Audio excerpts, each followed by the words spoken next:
Hi guys, my name is Queen, the Falala Queen, but of course you can call me Queen. I am the founder of the Friendship Corner, and this is the first episode on how it all started.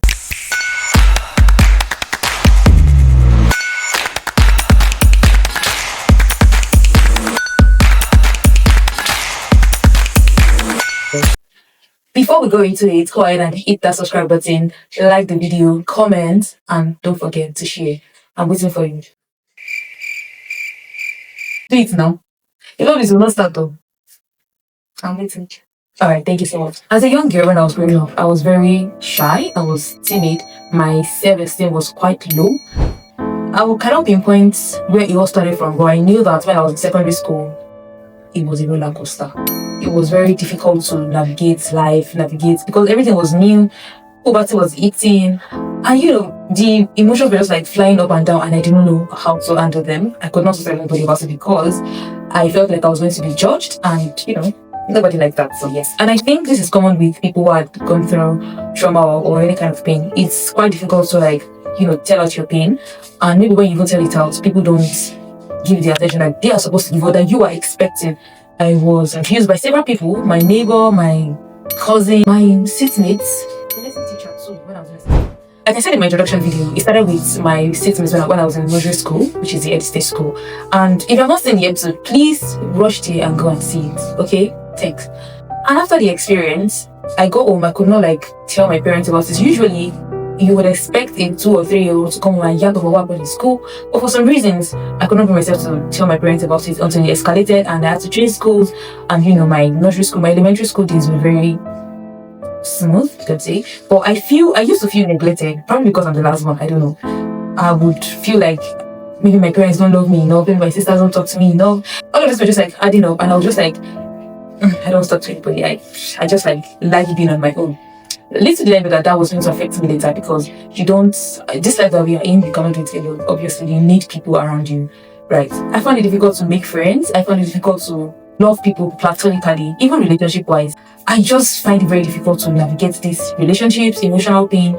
I knew there was something, but I didn't know how to tackle it, right?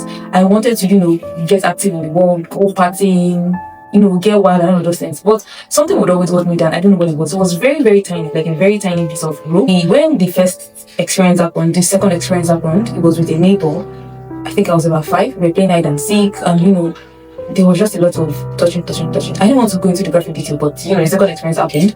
I did not tell anybody about it too, because what would I say? Somebody is touching me. Maybe they're not supposed to touch me. I could not say it. After that experience happened, another one happened. This one was a female. My sister got to know about this one actually, and then she called my attention to it, and she said, "Oh, if you do it again, I would report you to my dad." And my dad is a disciplinarian. He's very, very strict. And so I was scared. I asked her again, it makes me don't touch me again. There's pain, right? But then I had to show it down, because I didn't know how to deal with it. I compressed it inside a bottle, and I kept it inside my room. I'll come back to you some other time. When I got to secondary school, everything was different. It was different from because I went to a boarding house school, Federal Government College of Promotion. And when I started navigating secondary school life, it was difficult. I will not lie. Number one, I resumed late. I resumed 2 weeks to the exams. And at the time, people already had their friends already. They had who they were talking to. So I was just alone. I could not fit in. Plus, those people were not helping matters. Jesus. There was a time they said I was the one that went to go and tell the boys in my school or in my class the number of people that are menstruating, the number of people that were bedwetting. I never said that. Please. The segregation was a lot. They were trying to paint me bad. They used to call me ugly. They used to call me different names. And so it made my self-esteem very, very low. I could not navigate it. That secondary school episode ended, and I think I was in SS2 when I was supposed to write senior WAEC the following year.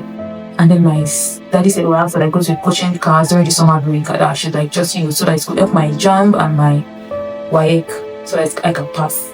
I said, okay, no problem, I'll go to summer coaching. And so when I went there, this man is about maybe in his late 50s, early 60s. And he was acting very funny. He would touch me and he would say, there's nothing your daddy will do, even if you report me to your father. And I'm like, the audacity. So I told my siblings about it, and they brought a solution of, okay, you will not go to this lesson anymore. You're supposed to go to the lesson, go somewhere else. That you're not going anywhere anymore. That you read on your own. And yeah, it worked. If I told my dad at the time, the issue would escalate, and it would escalate in a very funny way. I don't want to go into details, but it would just escalate in a very funny way. So after the experience, I, wrote WAEC, I passed, I wrote JAMB, I wasn't given admission. So I had to like travel to Lagos, I had to wait an extra year. So I went to Lagos, my sister stays at Lagos, and I had to like just stay with her for the break things.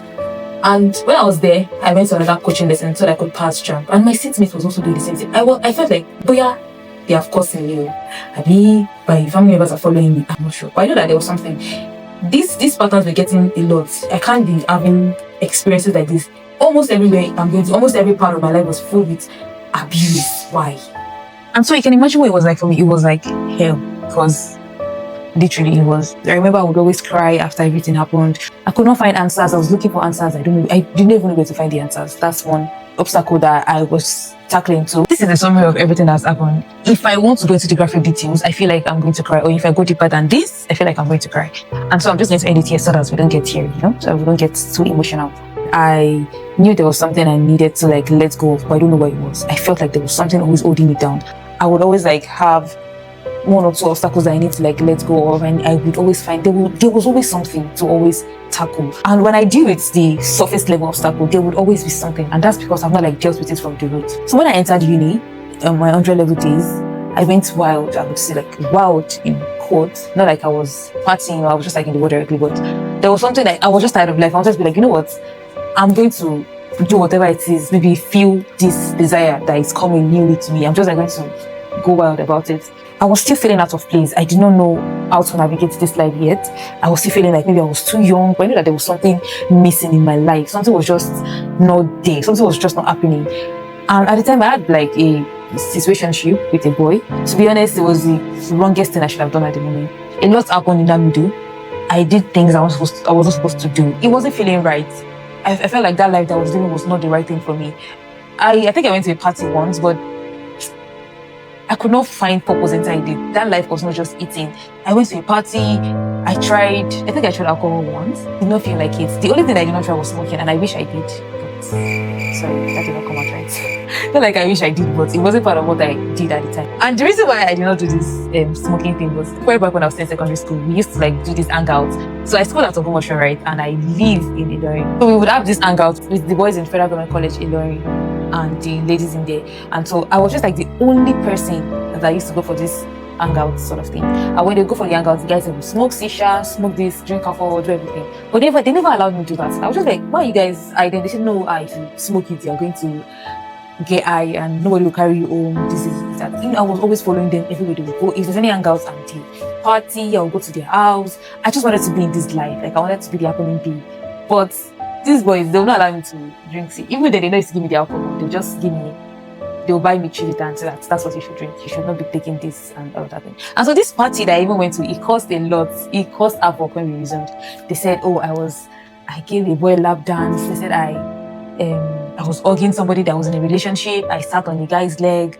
All of this were just a lot. These were things that I didn't even do. And, he was grooming hatred in between the girls, and then nobody understood me again. And so my esteem also compressed. It went lower.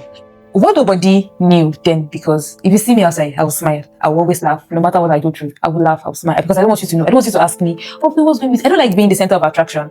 Everyone will be asking, oh, what's wrong? What's going on? So I would rather smile through the pain. And so this is what nobody knew. I was always hot. I was always very, there's this trauma inside I'm always keeping. It translated into chest pain. It translated into heartburn. A lot of those were happening medically. That I'm just even realizing now, I have this cough that it hasn't gone, it's still there now. And I know the trauma is part of what caused this cough, because trust me, I've used drugs, I've used everything, it's not going, and it's just still there. So I always laugh through everything that has been happening around me. And then I realized that, okay, Queen, you are hot, you need to heal.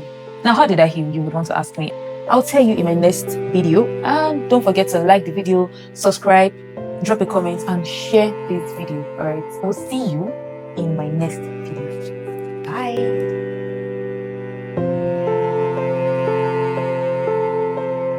Thank you.